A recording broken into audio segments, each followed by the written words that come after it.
It's time to talk about Donald John Trump. Okay. Yep. Okay. It was 1988, the AIDS epidemic at its peak. When asked in a debate who he considered American heroes, Vice President Bush praised a young research doctor, Anthony Fauci. I think of Dr. Fauci. He's a very fine research, top doctor at National Institute of Health, working hard doing something about research on this disease of AIDS. He's an American hero, a kid from Brooklyn who grew up over his family's pharmacy. At 5'7", he was captain of his high school basketball team, a natural leader. Under 6 presidents, he's quietly worked to keep America safe. In a time when truth is under assault, he's always been straight with us. So I can say we will see more cases and things will get worse than they are right now. While President Trump lied. It's going to disappear. One day it's like a miracle. It will disappear. Now Donald Trump is attacking Dr. Fauci. Why? Because Trump failed America. So he does what he always does, attack and blame. No, I don't take responsibility at all because... So who do you trust? Donald, the dope? Then I see the disinfectant where it knocks it out in a minute. Or the doctor? To protect our families, on November 3rd, we can make Donald Trump disappear. It's not a miracle. It's democracy.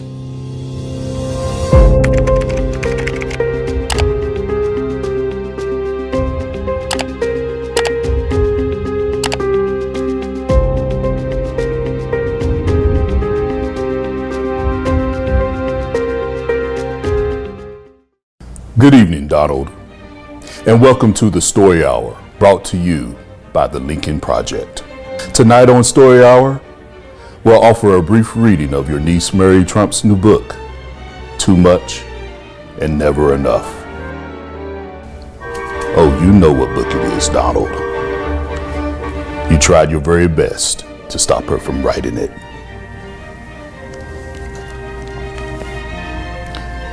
Donald today, as much as he was at 3 years old, incapable of growing, learning, or evolving, unable to regulate his emotions, moderate his responses, and synthesize information. Donald's need for affirmation is so great, he doesn't seem to notice that the largest groups of his supporters are people he wouldn't condescend to be seen with outside of a rally. His deep-seated insecurities have created in him a black hole of need that constantly requires the light of compliments that disappears as soon as he's soaked it all in. This is far beyond garden variety narcissism. Donald is not simply weak. His ego is a fragile thing that must be bolstered every moment because he knows deep down he is nothing of what he claims to be. See, Donald? One hand. Join us again tomorrow night for another edition of Story Hour, brought to you by the Lincoln Project. The Lincoln Project is responsible for the content of this advertising.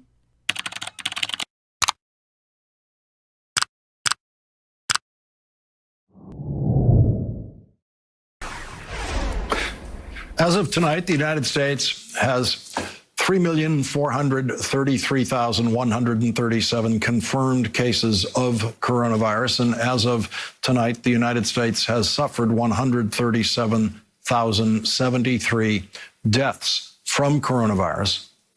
And here is what the president said today about those numbers. If we didn't do testing, instead of testing over 40 million people, if we did half the testing, we'd have half the cases. If we did another you cut that in half, we'd have yet again half of that. If that sounded like nonsense to you, congratulations, you have passed tonight's coronavirus intelligence test. Here's what Dr. Anthony Fauci said today that Donald Trump does not want you to hear. Obviously, the more you test, the more you're going to pick up. So increase in testing is going to give you increases. But there is no doubt that there are more infections. And we know that because the percentage of cases of the cases that are tested that are positive is increasing. Therefore, unequivocally, you're seeing truly more new cases. In addition, we're seeing now more hospitalizations, which lag behind infections. And we're starting, and we'll see, though not as much as we've seen, very likely more deaths. So clearly there are more infections. 4 former directors of the Centers for Disease Control co-authored an op-ed piece in the Washington Post saying, "We ran the CDC. No president ever politicized its science the way Trump has." The president spoke in the Rose Garden today for 53 minutes without pause or interruption, saying the same things he would normally say to a campaign rally audience. It was billed as a statement about China, and while it briefly contained one, he went on to relitigate the 2016 election and the polls. He went hard after Obama, especially hard after the Bidens, both Joe and his son Hunter, of course. He talked about the Paris Climate Accord, Burisma, Biden's failures in the area of road and bridge construction, Bernie, AOC, ventilators, hospital ships, violence in Chicago, the stock market 3 times, the usual stuff. Oh, and he said Biden would abolish the suburbs and Windows, not the software, but Windows, the kind in buildings. He said we're feeling good about our country. He said the European Union was formed to take advantage of the United States. He quickly added other presidents didn't know that. He said we are coming out of this pandemic on top. On the coronavirus, he said testing is fodder for fake news. Cases are created because of the testing, but nothing new about how to control this virus. Biden was here for 47 years. He didn't do any of the things, but now he says he's going to be president. And as president, he's going to do all the things that he didn't do. We would have had thousands of people additionally die if we let people come in from heavily infected China. Saved tens of thousands of lives, but we actually saved millions of lives by closing up. We saved millions, potentially millions of lives. Could be a number that we're actually working on, but it could be 2 to 3 million lives. Frankly, if we didn't test, you wouldn't have all the headlines because we're showing cases. Now, we have just about the lowest mortality rate, but if we did, think of this, if we didn't do testing, instead of testing over 40 million people, if we did half the testing, we'd have half the cases. If we did another, you cut that in half, we'd have yet again half of that. But the headlines are always testing. We're the best testing in the world. Joe Biden is pushing a platform that would demolish the U.S. economy. It's probably never been a time when candidates are so different. The president travels to Atlanta tomorrow, where he's supposed to focus on infrastructure. It's worth noting Atlanta is also grappling with a surge in coronavirus cases. Mayor Bottoms of Atlanta said tonight that while she has the coronavirus, her entire family has now tested positive. On another front, the topic that has filled our streets with protesters, here's what the president said in an interview with CBS News on the subject of policing and race. Why are African Americans still dying at the hands of law enforcement in this country? And so are white people. So are white people. What a terrible question to ask. So are white people. More white people, by the way. Washington Post has been looking at police shootings since about 2015. They report, quote, since the Post began tracking the shootings, black people have been shot and killed by police at disproportionate rates. Whether armed or not, black people are still shot and killed at a disproportionately higher rate than white people. The president was also asked about the Confederate flag. You said the Confederate battle flag belongs in a museum. Do you still believe that? All I say is freedom of speech. It's very simple. My attitude is freedom of speech. very strong views on the Confederate flag. With me, it's freedom of speech, very simple. Like it, don't like it, it's freedom of speech.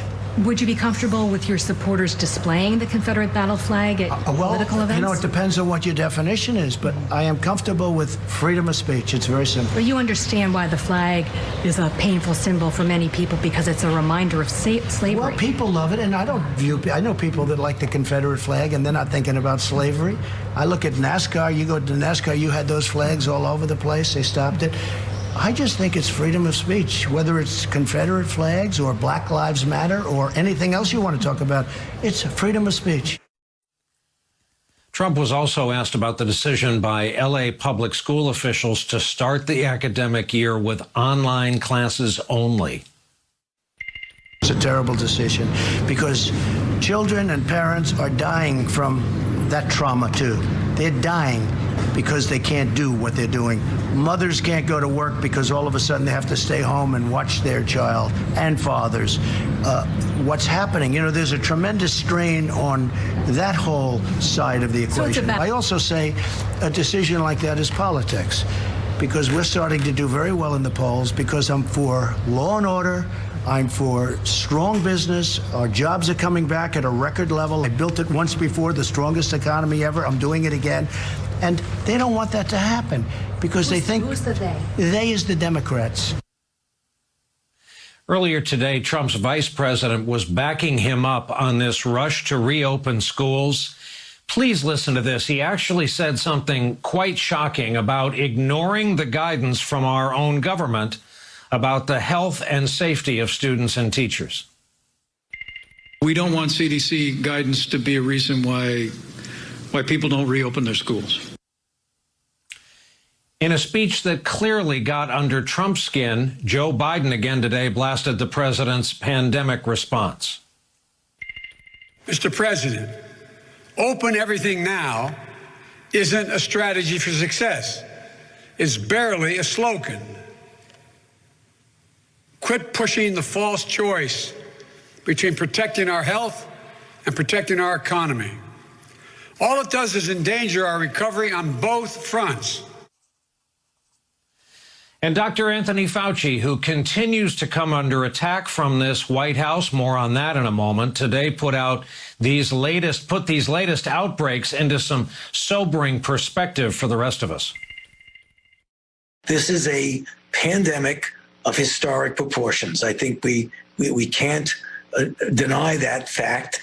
It's something that I think when history looks back on it, it'll be comparable to what we saw in 1918.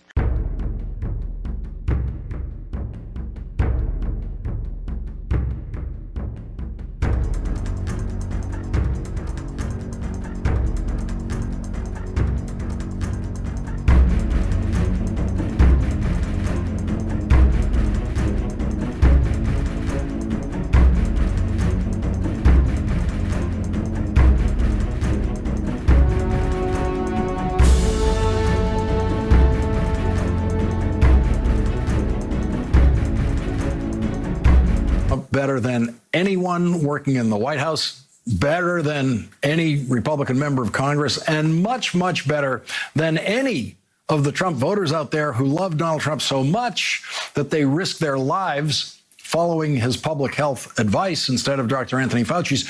Someone who knows Donald Trump much, much better than any of those people do said today that Donald Trump is utterly incapable of leading this country, and it's dangerous to allow him to do so.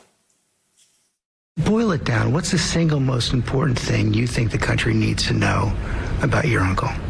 He's utterly incapable of leading this country, and it's dangerous to allow him to do so.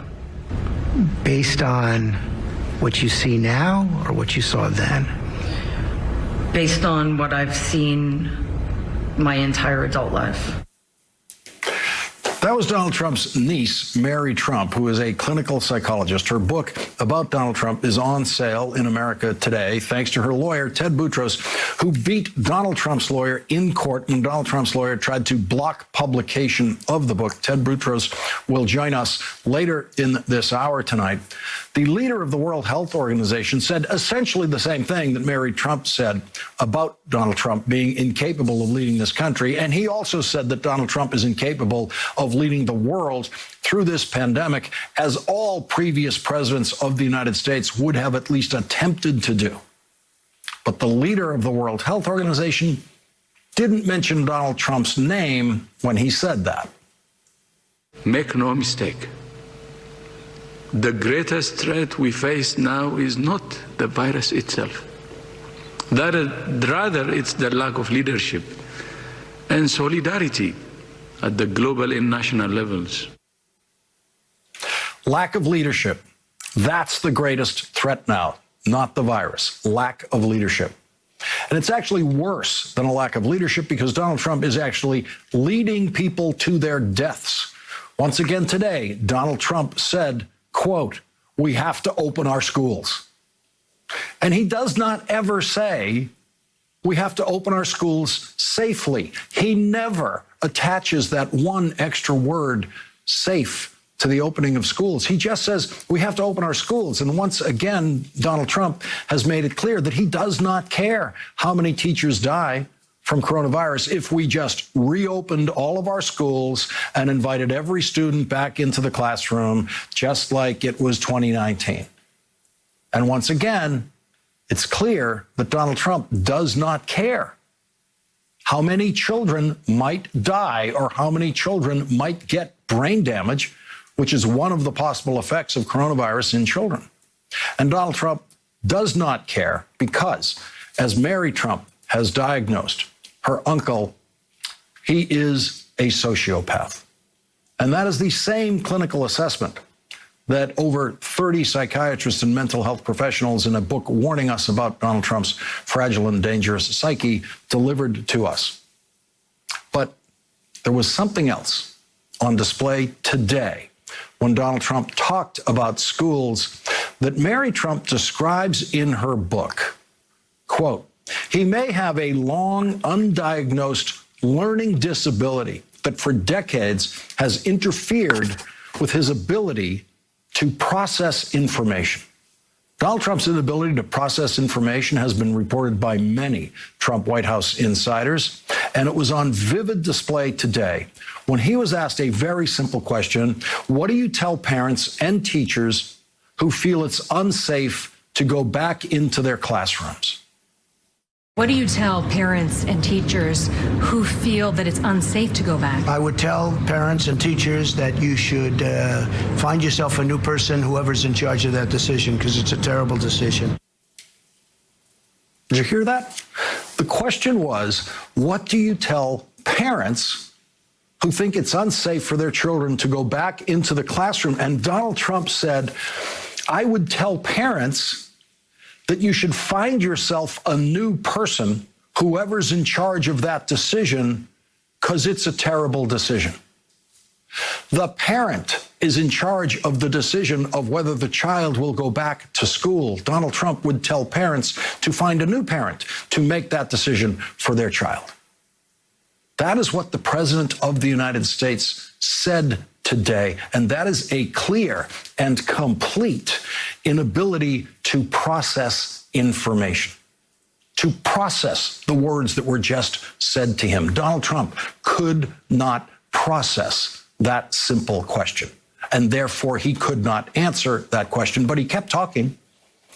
He kept talking in response to that question, telling the pathological lie that children and parents are dying in America today because children have been kept out of school. Donald Trump actually said, quote, "Children and parents are dying from that trauma too.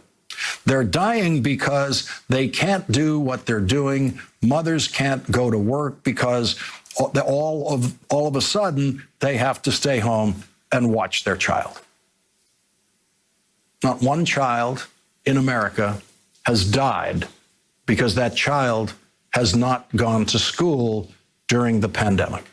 Not one American, not one parent in America has died because their child has not gone to school during the pandemic. That was Donald Trump at his most pathological, lying about how Americans are dying from the coronavirus. In a Georgetown University discussion today, Dr. Anthony Fauci said, in effect, please don't listen to Donald Trump when he was asked who people should trust about the coronavirus. You can trust respected medical authorities. I believe I'm one of them, so I think you can trust me. But I would stick with respected medical authorities who have a track record of telling the truth, who have a track record of giving information and policy and recommendations based on scientific evidence and good data.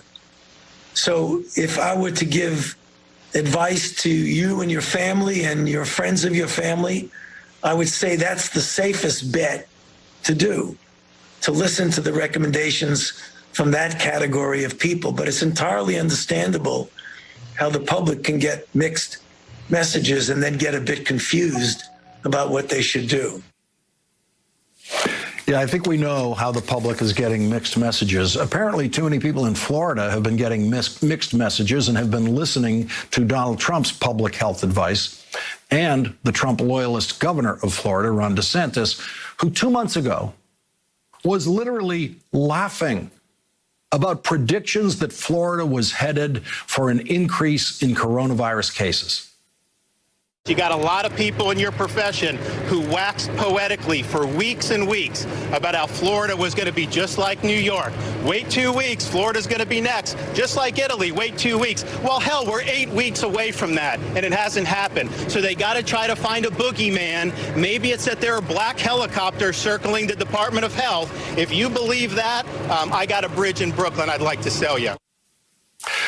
This weekend, Florida set the record for the largest number of new coronavirus cases in a single day at 15,300. And today, Florida came in second to Texas for the largest number of new coronavirus cases reported. Texas is, of course, governed by Republicans who share Donald Trump's eagerness to reopen everything. Tonight, Texas has more people being treated for coronavirus in hospitals than any other state. Florida has the second highest number of people hospitalized for coronavirus tonight. An infectious disease expert at the University of Miami says that Miami is now the epicenter of the coronavirus in the United States. Today, Joe Biden said this. It's gotten bad enough that even Donald Trump finally decided to wear a mask in public. I'm glad he made the shift, but Mr. President, it's not enough. We won't be able to turn the corner and get American people back to work safely without presidential leadership. Now that a New York judge has lifted an order that prevented her from speaking about her new book, Mary Trump has one word to say to Donald Trump: resign. Mary Trump's new book, Too Much and Never Enough: How My Family Created the World's Most Dangerous Man, is on sale today. She did her first interview today with George Stephanopoulos. April 2017, I'm going to end where I began. Sure. You see the president in the Oval Office, and you tell him, don't let them get you down. Did you mean that? I did, actually. That was 4 months in. He already seemed very strained by the pressures. You know, he'd never been in a situation before where he wasn't entirely protected from criticism or accountability or things like that. And I think, Michael Flynn had just had to be fired, and from the get-go, it hadn't been going well in particular. So I did mean it.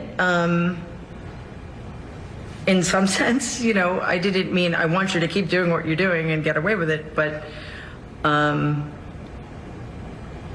also so much of what has happened since then hadn't yet happened. And I just remember thinking, he seems tired. He seems like this is not what he signed up for, if he even knows what he signed up for. And I thought his response was actually more enlightening than my statement. And he said, "They won't get me." And so far, looks like he's right. And if you're in the Oval Office today, what would you say to him? Resign.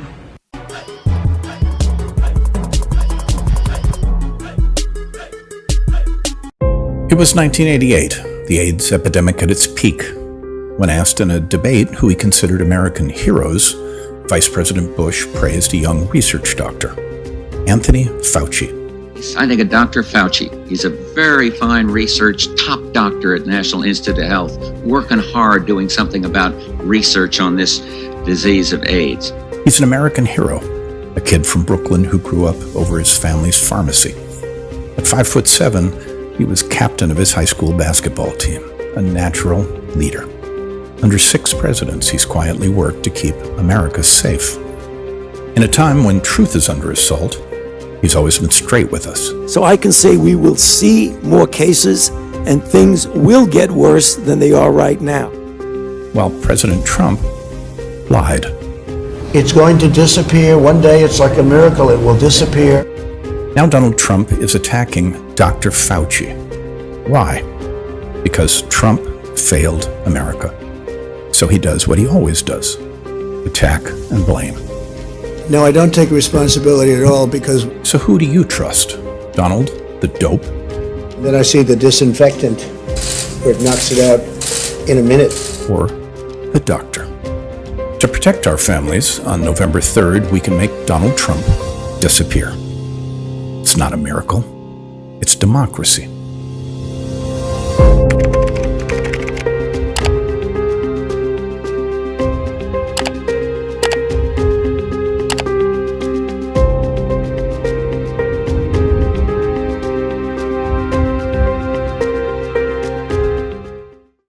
Good evening, Donald, and welcome to the Story Hour, brought to you by the Lincoln Project. Tonight on Story Hour, we'll offer a brief reading of your niece Mary Trump's new book, Too Much and Never Enough. Oh, you know what book it is, Donald. You tried your very best to stop her from writing it.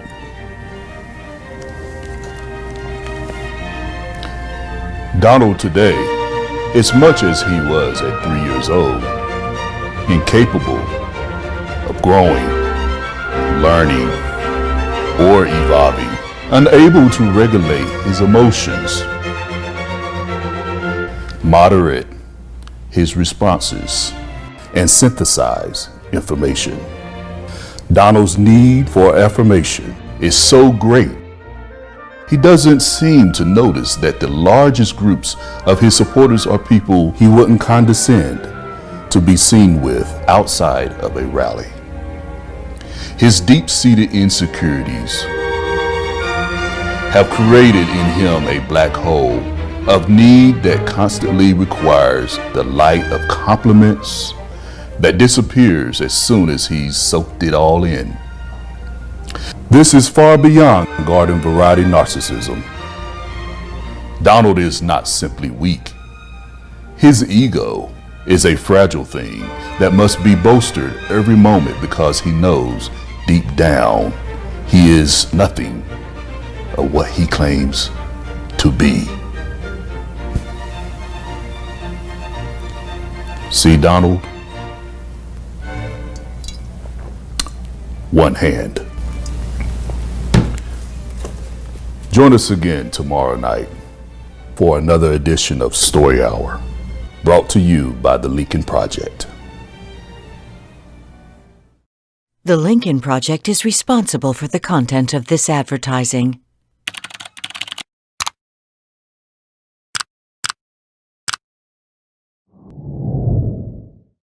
have great agreements where when Biden and Obama used to bring killers out, they would say, don't bring them back to our country. We don't want them. Well, we have to. We don't want them. They wouldn't take them. Now with us, they take them. Someday I'll tell you why. Someday I'll tell you why. But they take them, and they take them very gladly. They used to bring them out, and they wouldn't even let the airplanes land if they brought them back by airplanes. They wouldn't let the buses into their country. They said, we don't want them. Said, no, but they entered our country illegally, and they're murderers. They're killers in some cases. If you had trouble following the president's line of thought there, you're not alone. It was supposed to be a news conference about China, but President Trump turned a Rose Garden event into an impromptu campaign rally to attack Joe Biden. The New York Times called it a meandering monologue. Plus, on Monday, the White House press secretary insisted there is nothing to the news reports that the White House is pushing out opposition research to news organizations to discredit Dr. Anthony Fauci. It'll be interesting to hear her explanation today to a new op-ed from White House trade advisor Peter Navarro entitled, "Anthony Fauci has been wrong about everything I have interacted with him on." Okay. As for the virus itself, with infections surging, Florida has broken its record for most coronavirus deaths in a day. At the same time, in Texas, counties are requesting refrigerated trucks as morgues fill up. And we're also following Supreme Court Justice Ruth Bader Ginsburg, who is again hospitalized. Yes, he did, for 63 minutes, only 6 of which were spent answering questions from reporters. It was hailed as a news conference. It was not that. Chief White House correspondent for the New York Times, Peter Baker, describes the news conference this way in his lead piece for the paper. Quote, "In theory, President Trump summoned television cameras to the heat-baked Rose Garden early Tuesday evening to announce new measures against China to punish it for its oppression of Hong Kong. But that did not last long." Peter continues, "What followed instead was an hour of presidential stream of consciousness as Mr. Trump drifted seemingly at random from one topic to another, often in the same run-on sentence. Even for a president who rarely sticks to the script and wanders from thought to thought, it was one of the most rambling performances of his presidency."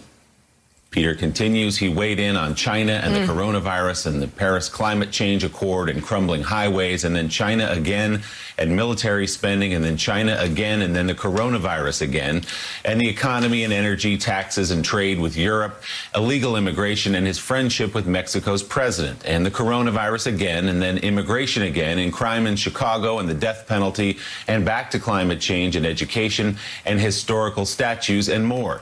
He could go on for days, the president said at one point, and it sounded plausible, writes Peter Baker. At times, it was hard to understand what he meant. He seemed to suggest that his presumptive Democratic challenger, former Vice President Joseph R. Biden Jr., would get rid of windows if elected, and later said Mr. Biden would, quote, "abolish the suburbs." He complained that Mr. Biden had gone so far right, he meant left.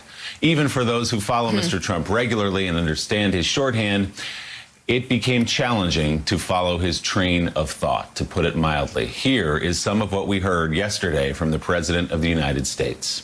Joe Biden's entire career has been a gift to the Chinese Communist Party. Joe Biden supported China's entry into the World Trade Organization, one of the greatest geopolitical and economic disasters in world history. As Vice President, Biden was a leading advocate of the Paris Climate Accord, which was unbelievably expensive to our country. America lost nearly 10,000 factories while Joe Biden was vice president. This is what he wrote. High-speed broadband. We want high-speed broadband. Well, why didn't he get it? 3 years ago is not a long time. And he didn't do any of the things, but now he says he's going to be president. And as president, he's going to do all the things that he didn't do. He never did anything except make very bad decisions, especially on foreign policy. We saved tens of thousands of lives, but we actually saved millions of lives by closing. If we had listened to Joe Biden, hundreds of thousands of additional lives would have been lost. He said that the idea that China is our competition is really bizarre. He's really bizarre. But Hunter, where's Hunter? Where is Hunter, by the way? John Heilemann, we'll give you the first crack at this, and good luck to you, sir. But let me just say, first of all, this violates not law, but tradition of presidents using the White House, particularly the Rose Garden, to give campaign speeches and to attack their political opponents during a presidential campaign or at any time.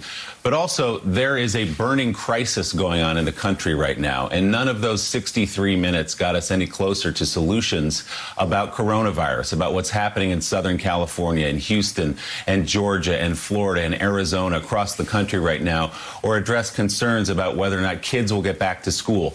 That's what's happening in the country right now. Instead, the president spent those 63 minutes attacking Joe Biden, often with lies.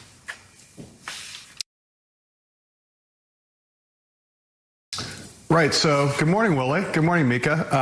I think, John. Willie, to go back to the top of your question, yes. So the tradition is, we've all heard of the notion of a Rose Garden campaign, right? Incumbent presidents who use the power of the office to advance both the country's interest and their political interest. That's one of the things, power of incumbency. That's what you get when you're a sitting president. So this notion that politics and government don't come together is, of course, false. But what the president's done here is rather than doing what normal incumbent presidents do, which is to use the power of the office in that way by using their policy power to enhance their standing with the American people, as opposed to just using the Rose Garden to attack a rival, the president seems to be kind of doing exactly the opposite. Not only is he violating tradition by launching this kind of personal invective and negative campaigning against his rival, something that generally presidents don't do from the White House grounds, let alone the Rose Garden, the East Room, the press briefing room. President Trump has used all those stages to attack Joe Biden, but this is the most glaring example. But he's also failing to do what normal incumbent presidents would do, right? Which is, to your point, Willie, which is to say, there's a crisis in the country. For most incumbent presidents, a crisis is an opportunity to be seen as addressing it in a way that makes people feel more secure, that actually makes the problem, reduces the problem that people are facing. Listening to what the voters are saying. We had polling yesterday that showed that 70% of American parents are concerned about sending their kids back to school this fall. The president yesterday not only did not address that in a way that would make them feel better, or do anything about it in a way that would make them feel better, but sort of mocked the notion that parents, did an interview on CBS where he mocked the notion that parents would have these concerns, and was asked about it and said something like, well, if you're a parent who thinks that, somebody else should be taking care of your kids. The president is not kind of behaving in a kind of not just a way that violates tradition, but in a way that is politically suicidal on a kind of daily basis. And this was just one more example of that. And so the political suicidal behavior, John Heilemann, I would say, especially on the schools issue, is that people are desperately looking for leadership on this. So when they don't get it from President Trump, they will actually look elsewhere because they need information. They need leadership. They need to know whether it's safe enough to send their kids to school, and they have to make their own decisions. So they will turn away from him, which again shows this Rose Garden debacle, this completely inappropriate act, completely defying tradition on every level, total abuse of power, using the Rose Garden as a campaign event because you can't have your pitiful little rallies because people won't come. So you have a captive audience of reporters and cameras, and you use it for politics. You use it to go after Joe Biden. Brett Baer of Trump-friendly Fox News tweeted this, that, had President Obama done this, he actually talked about this. He said, had President Obama done this, people would have gone crazy. Take a listen. Presidents in the past, by tradition, have stayed away from overt campaign rhetoric from the Rose Garden or the White House, but it is the president's discretion. It is worth noting, however, to be fair, that had President Obama made this kind of speech from the Rose Garden, Republicans on Capitol Hill would likely have been up in arms. So, John Heilemann, it seems to me that his desperation, and maybe, doesn't it seem more and more obvious that he's desperate to grab the limelight wherever he can? And with people looking for leadership in a crisis, it actually may turn them off. Sure. Yeah, of course, Mika. And, you made the point about the fact the president, was trying to do a rally in New Hampshire. They claimed that he couldn't do the rally because there were going to be thunderstorms. Those thunderstorms never really, tropical storm that never arrived in New Hampshire. I think they realized they were on their way towards another Tulsa debacle. And, you're seeing it happen now in Jacksonville, where I'm sure we're going to talk about it more today, where the convention, the Republican convention, is now imperiled there. There's discussion about, scrapping the indoor element of it and pushing it, having it be outside.